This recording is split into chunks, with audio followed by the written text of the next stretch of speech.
Hello, কেমন আছেন সবাই? আমি রিমা। আমার আরও একটি নতুন ব্লগে সবাইকে অনেক স্বাগত জানাই। বিগত প্রায় 2.5 মাস ধরে ভীষণভাবে অপেক্ষা করছিলাম এই কয়েকটা দিনের জন্য। কত প্ল্যানিং, কত কেনাকাটা, কত চিন্তা ভাবনা, কোন দিন কোনটা পরবো, সব কিছু বুকিং করে নেওয়া শুধুমাত্র এই কয়েকটা দিনের জন্য। কেনাকাটা, প্যাকিং তখন প্রায় শেষের দিকে, হাতে মাত্র আর 4টে দিন। ঠিক তখন জানতে পারি আমার খুব কাছের একজন মানুষ আমাদের ছেড়ে চলে গেছেন অনেক দূরে। আমি দিল্লিতে এসেছি প্রায় 4 বছর হয়েছে, কিন্তু এখানে আসার পর যে গুটি কয়েক মানুষ আমার খোঁজ নেয় ফোন করে, তাদের মধ্যে ইনি ছিলেন অন্যতম। ইনি হলেন আমার সেজ পিসি। অসুস্থ ছিলেন ঠিকই, কিন্তু এইভাবে যে হঠাৎ আমাদের ছেড়ে চলে যাবেন সেটা কখনো ভাবিনি। এখন মাঝে মাঝে মনে হয় জীবনে কত মানুষের সাথে যে আমাদের শেষবারের মতো দেখা হয়ে গেছে বা কথা হয়ে গেছে আমরা নিজেও জানি না। তুমি যেখানেই থেকো ভালো থেকো, আর ওই দূরে থেকেও আমাদের সবাইকে আশীর্বাদ করো। ওই দিনটা সত্যিই ভুলতে পারি না। হঠাৎ করেই যেন সব কিছু শেষ হয়ে গেল। এতদিনের অপেক্ষার পর ফাইনালি যখন সেই দিনটা এলো, তখন কোথাও যেন আমার সেই উৎসাহটাকে আমি খুঁজে পাচ্ছিলাম না। তবুও এই ভারাক্রান্ত মনেই এগিয়ে গেলাম পরের দিনের জন্য। ওই যে জীবন তো আর কখনো থেমে থাকে না। দিনটা ছিল 15ই ফেব্রুয়ারি। তখন বাজে ওই ভোর 5:30টার মতো। বাইরেটা নিশ্চয়ই দেখলেন কতটা অন্ধকার। আমার ততক্ষণে স্নান সেরে ঘরদোর পরিষ্কার করে পুজো দেওয়া প্রায় শেষের দিকে।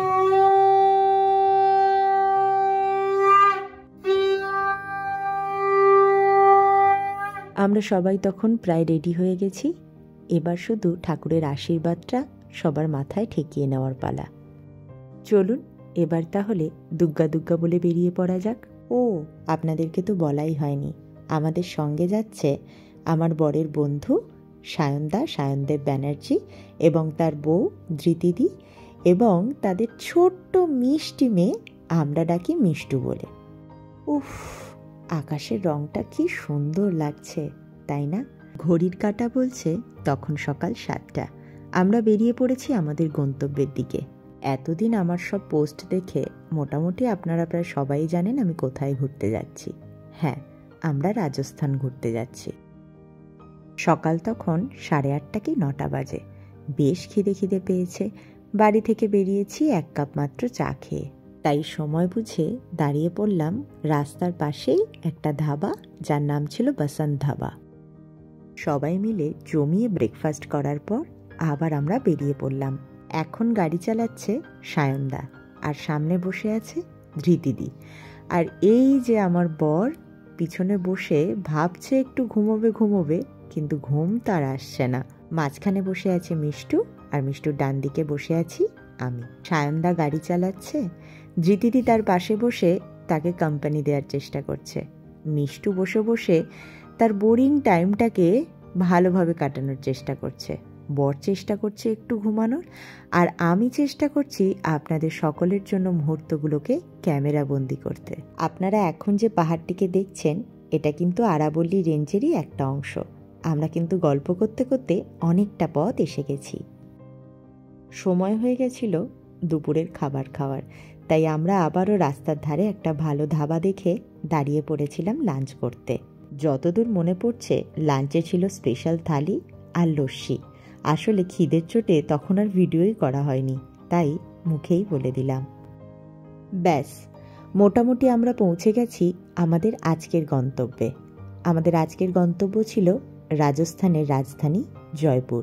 জয়পুরে দৃষ্টি আকর্ষণ করার মতো পর্যটন কেন্দ্রগুলির মধ্যে অন্যতম হল Amer fort, Nahargarh fort, pink city, Jalmahal আর হাওয়া মহল।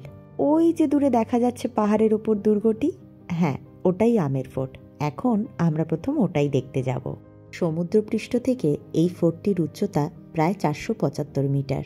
মেন রাস্তা থেকে দুর্গটি পর্যন্ত যাতায়াত করার জন্য এই অঞ্চলে গাড়ির ব্যবস্থা আছে। ওখান থেকেই আমরা একটা গাড়ি বুক করে নিয়েছিলাম। আমাদের গাড়িটা রেখে সেই গাড়ি করেই বেরিয়ে পড়লাম আমের ফোর্টের উদ্দেশ্যে। দেখুন তো জায়গাটিকে কেউ চিনতে পারছেন?